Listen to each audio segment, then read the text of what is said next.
Now I want to focus mainly tonight, again I apologise to people off the back about the graphics. I want to focus mainly on the politics rather than the impacts, but it's been justifiably said in recent times that Australians should prepare as if we will be living in another country. Not just the sunburned country we know and love, but a country burnt beyond recognition by climate change. Just consider what's in store, starting with the temperature increases in projected rainfall losses, which according to the CSIRO and the Bureau of Meteorology, have Australia's largest cities doing the equivalent of relocating hundreds of kilometres inland in most regions. The only exception is Darwin, which moves offshore to the north.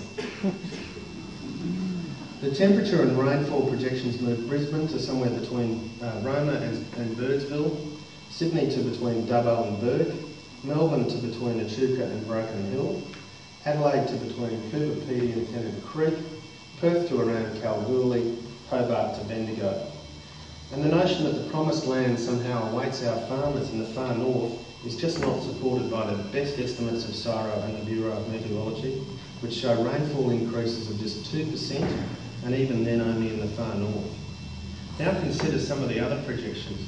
40 to 80% increases in drought, 97% of coral reefs gone by mid-century, up to 2/3 of snow cover gone by 2030, Murray-Darling stream flows cut by up to half by 2100, a doubling or even trebling later this century of what we call fire weather, over 35-degree days and high winds, and by 2050 a 22% increase in severe cyclones which will be ranging further south, something that has the insurance industry very concerned. Much of what we take for granted in Australia faces oblivion within our lifetime. And then there's sea level rise, and we need to keep in mind that water moves inland 100 times the actual sea level rise on average. Some of Australia's best scientists in this field are telling us to expect sea level rises this century of between 50 centimetres and 1.5 metres. Just imagine what moving the water 150 metres inland means in communities that you know well around Australia.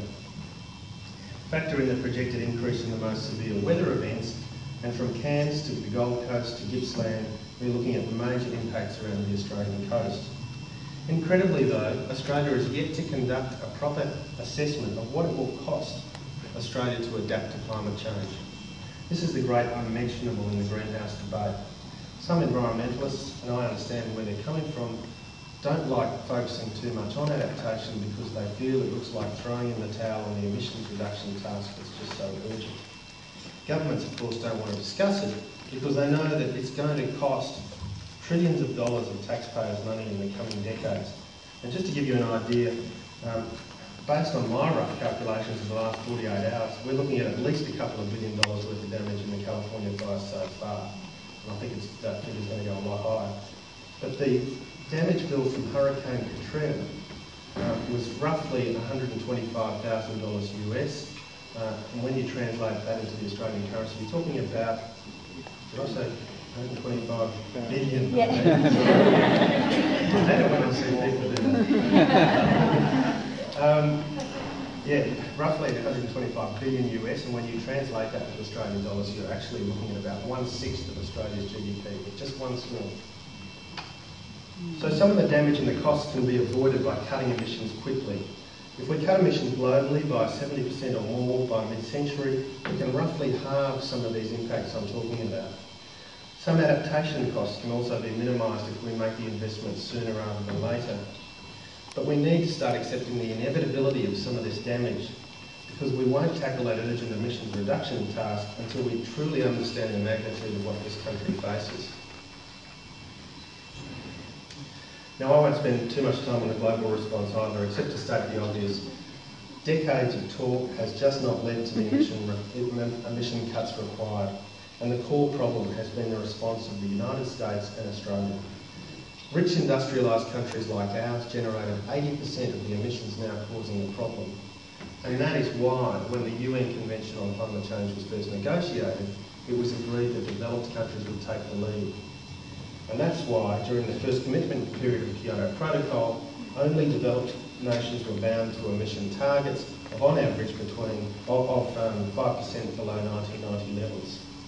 Kyoto also set up what's called the Clean Development Mechanism, under which rich countries can get credit towards their targets by investing in emission reduction in developing countries.